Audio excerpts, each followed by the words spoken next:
Y bueno, vamos a hablar un poquito de la siguiente panelista, que nos habla de las tradiciones culinarias del departamento de Chuquisaca.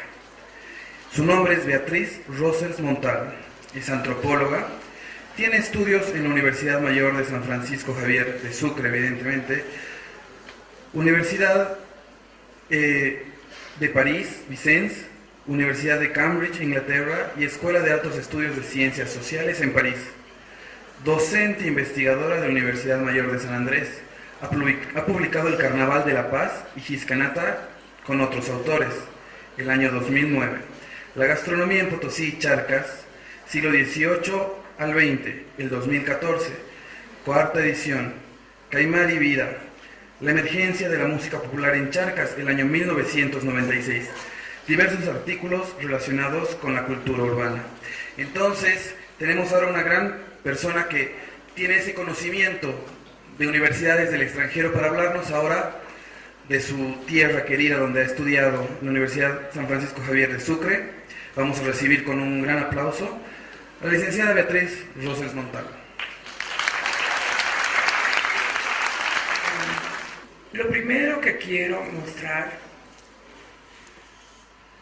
es de dónde extraigo esta información, porque finalmente los chefs, los cocineros, los estudiantes tienen que volverse también investigadores desde los lugares de su nacimiento, desde sus pueblos, desde sus familias, desde sus barrios, para ir rescatando las tradiciones. De eso se trata, rescatar.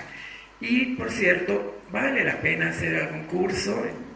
Anoche hemos terminado un módulo del Instituto de Estudios Bolivianos de la Universidad de San Andrés, un curso de investigación para personas que no están haciendo una carrera de historia, sino para cualquier otro universitario.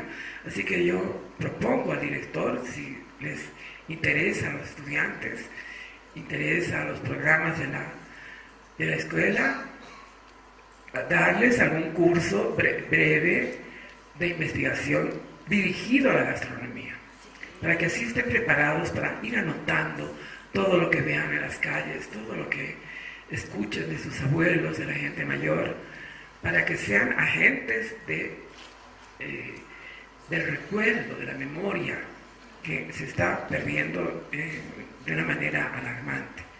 Así que cuando el señor director lo desee, yo estaré lista.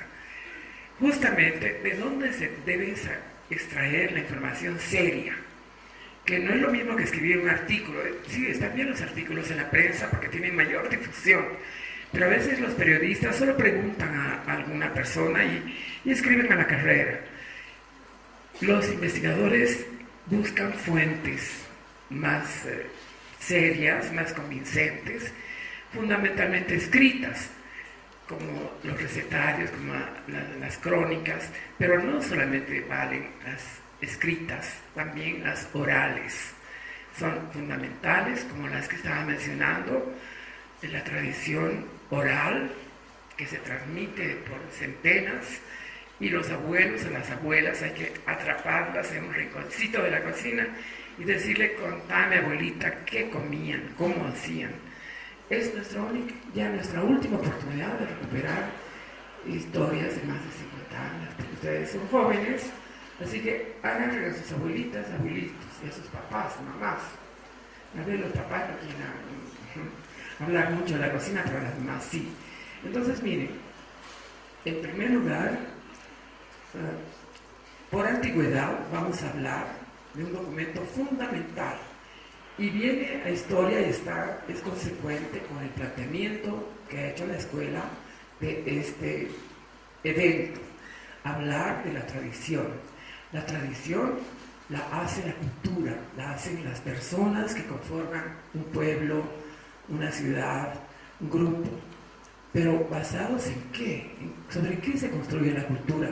Sobre la tierra, sobre un sitio. Y el sitio es la naturaleza.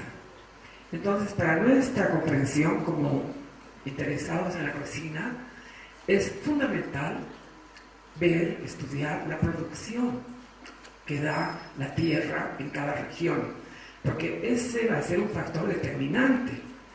Por cierto que se pueden traer cosas de otras partes, como ha ocurrido ya desde la colonia, que Potosí era tan rico, tan grande, que tenía un comercio muy activo, no solo con Europa, sino con continentes distantes, China, Asia y hasta África, ¿no? Entonces traían toda clase de alimentos, porque Potosí podía pagar, tenía una riqueza muy grande. Entonces sí que se pueden traer cosas de todas partes. Esa es una antigua globalización que también tenemos que entender, ha mencionado el director. Es muy importante que entendamos nuestra historia, no solamente encerrándonos en Bolivia, la paz, no se puede. Para empezar, estamos al lado de nuestros hermanos, entre comillas, peruanos, y era un solo territorio, una sola civilización que ha sido dividida después de la independencia, ¿no? Se ha dividido un enorme territorio donde se cultivó, se instauró un tipo de cultivos del que vamos a hablar, y la conquista cambió todo eso. Pero es importante que nos acostumbremos a ver ahora, 2015, nuestra ciudad, nuestro país, nuestro continente americano en medio del globo entero. Ya no podemos vernos ni pensarnos aislados, porque no estamos aislados. Nuestro gobierno tiene relaciones con casi todos los países del mundo, tenemos comercio con muchos países muy distantes como la China, Rusia. Así que la historia, aún de nuestra alimentación, la tenemos que ver en esa perspectiva. Y con esto termino esta parte histórica que me interesa muchísimo resaltar. Y la voy a mencionar enseguida porque la siguiente ficha habla sobre eso. Entonces, de nuevo, por favor. Estas son las primeras fuentes históricas, les decía, que existen. Están las dos primeras en archivos. La primera está publicada y se la puede comprar en el Archivo Nacional de Sucre. La segunda también fue publicada por un jesuita, porque en la Universidad de San Francisco en Charcas, que así se llamaba en la época, en La Plata, se llamaba así, ese año. Y vamos a volver a estos años porque estamos hablando de un periodo muy temprano de la colonia.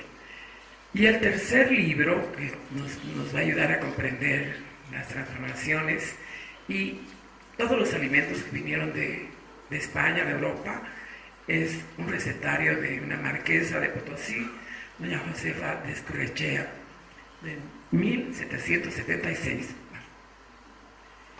Sí, esta es la parte histórica que les quería recordar para que tengan presente siempre que somos parte de un mundo intercomunicado.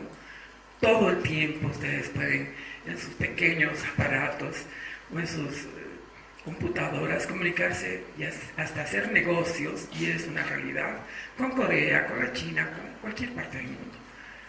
Entonces tenemos que ver dos tipos de revoluciones muy grandes que se produjeron desde el siglo antes de la conquista de América. Antes de la conquista de América, Europa estuvo conquistando territorios en el Asia y en el norte de África.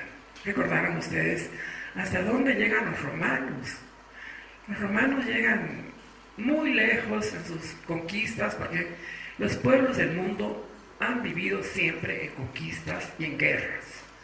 Parece que es algo inherente al ser humano, que a la vez de tener la capacidad de ser personas constructivas, que inventan, que hacen inventos para mejorar la vida, la salud, los alimentos, también tienen ese afán de conquistar, de ganar territorios, de ganar poblaciones, de ganar poder económico, político, etc. Entonces, en ese sentido, toda la comida, gran parte de los alimentos que trajeron los españoles no venían directamente de España. ya habían sido llevados desde los romanos a Europa por el Mediterráneo de otras partes del mundo, como les decía, Asia y norte de África principalmente. Y así nos llegan, empezando por la empanada. La empanada aparentemente es de origen sirio, árabe. Cambia un poco, pero desde ahí va el concepto de empanada que se va cambiando hasta llegar a España y venir aquí. Pero no solamente tenemos luego otra gran revolución, que ya es la americana, que consiste en que productos importantísimos de América van a Europa y se constituyen en comidas fundamentales allá, como la papa. ¿Qué harían las comidas europeas sin papa? Todos sabemos, la papa frita, incluso Norteamérica, que es al otro lado, pero las comidas de Francia, de Bélgica, de Rusia, tienen la papa como un alimento fundamental y ha servido para paliar el hambre en determinados periodos. El maíz no es tan consumido, pero sí el tomate, las pizzas, que harían sin tomate los italianos. Y muchos otros alimentos, el chocolate, en realidad el cacao, el ají, que según algunas teorías ha salido, algunas teorías científicas, desde unas poblaciones entre Cochabamba y Chuquisaca y se ha expandido al mundo entero. Eso lo propone Rita del Solar en un libro, pero no es ella la que propone el tema científico, sino unos investigadores del mundo de las ciencias, uno hindú y otro norteamericano. Entonces nuestro continente era muy rico en varios productos que se han expandido por el mundo entero. Pero a la vez nosotros tenemos que pensar que aquí también hubo una gran revolución, porque pese a que existían muchos productos extraordinarios, como los granos, que ahora se consideran de los mejores alimentos en el mundo, llegan los alimentos europeos, españoles, y se van imponiendo y hablaremos en nuestro territorio, ¿no? Más específicamente, para no hablar de toda América Latina, porque así es. En toda América Latina se forman las comidas nacionales, que son simbólicas, así que como cada país tiene su himno, tiene su bandera, tiene sus músicas nacionales, también tienen sus comidas. Y donde vayan ustedes, que están viajando bastante, como en su proceso de aprendizaje para ser unos futuros chefs bien viajados, seguro que si han ido a Colombia o a Perú o a Venezuela o a Chile o a la Argentina, verán que esos países son orgullosos de sus comidas. Y esas comidas son una mezcla de lo que llegó de España con los alimentos nativos, es decir, nuevas comidas mestizas. Esas son nuestras comidas.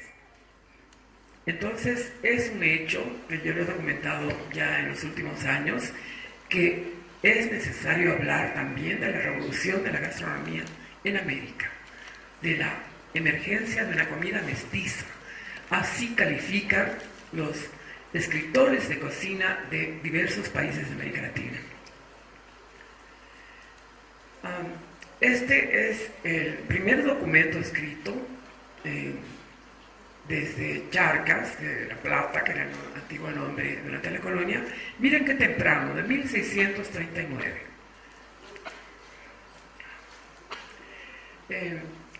Pedro Ramírez del Águila describe una riqueza impresionante en Sucre, en la ciudad misma, que no hay mucho tiempo de mencionar todo porque tenemos un tiempo limitado, pero entre carnes de todo tipo, de vaca, de cordero, gallinas, se hablaba mucho de gallinas y no de pollos, legumbres, lácteos, frutas. Parece que Sucre era un vergel porque finalmente es un valle. Entonces es posible detectar que no solo se han perdido en el tiempo los alimentos y productos nativos, sino también se han perdido muchos productos de los que llegaron